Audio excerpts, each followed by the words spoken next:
નમસ્કાર, જય માતાજી. કેમ છો મિત્રો?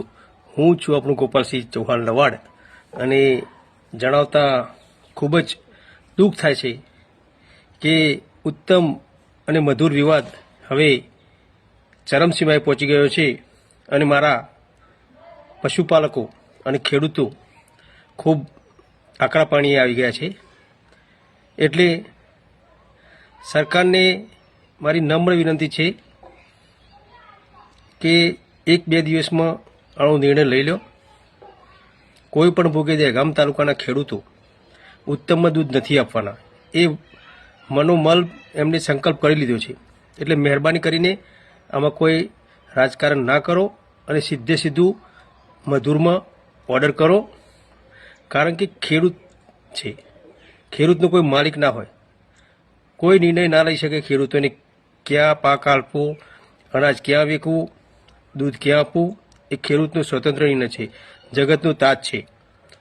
જો ખેડૂત અનાજ પકવવાનું બંધ કરી દેશે અને શાકભાજી વિતરણ બંધ કરી દેશે ને, તો શહેરવાળાની તો દશા એવી આવશે ને, એની કલ્પના બહારની વાત છે. એટલે જે તે ભારત દેશ જો ટકી રહ્યો હોય ને, તો તમારી ટેકનોલોજીના હિસાબે નહીં, પરંતુ જગતના તાત ખેડૂતના હિસાબે.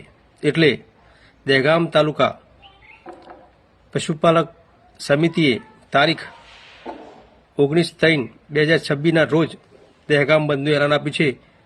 તેનું હું સંપૂર્ણ સમર્થન કરું છું અને ખાસ અપીલ કરું છું સંકલન સમિતિની કે 19 તારીખે આપણે એક જ વાતનું ધ્યાન રાખવાનું છે કે જે લોકો આપણને સમર્થન ન આપે અને દુકાનો પોતાનો ધંધો વ્યાપાર ચાલુ રાખે, તો એ દિવસે એમને કાંઈ કશું કહેવાનું નહીં, પણ એ દુકાનના ફોટા પાડીને રાખવાના અને આપણે ગામડે ગામડે વાયરલ કરવાના કે કોઈએ આ દુકાનમાંથી કોઈ પણ જાતની ચીજ વસ્તુ ખરીદવી નહીં.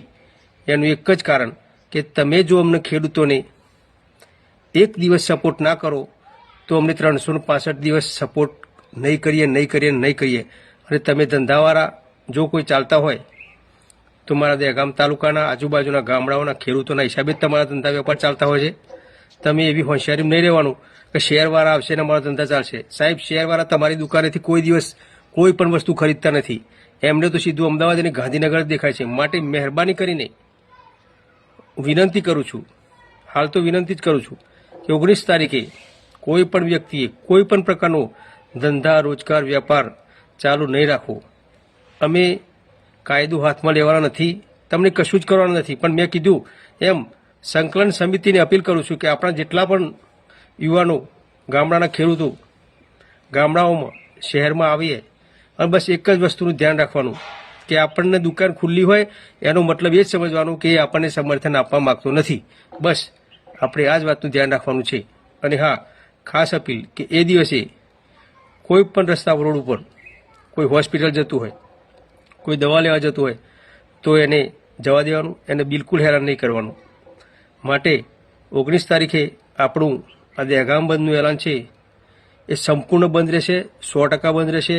હું મારા ઇલેક્ટ્રિક અને પ્રિન્ટ મીડિયાના મારા યોદ્ધાઓને નમ્ર વિનંતી કરું છું કે આ વિડીયો બને એટલો શેર કરો, ફોલો કરો, લાઈક, કોમેન્ટ કરો, જેથી દહેગામ તાલુકાના એક પણ વેપારીને આ મેસેજ ના મળે એવું બને નહીં, એવી આપ સૌને અપીલ કરું છું.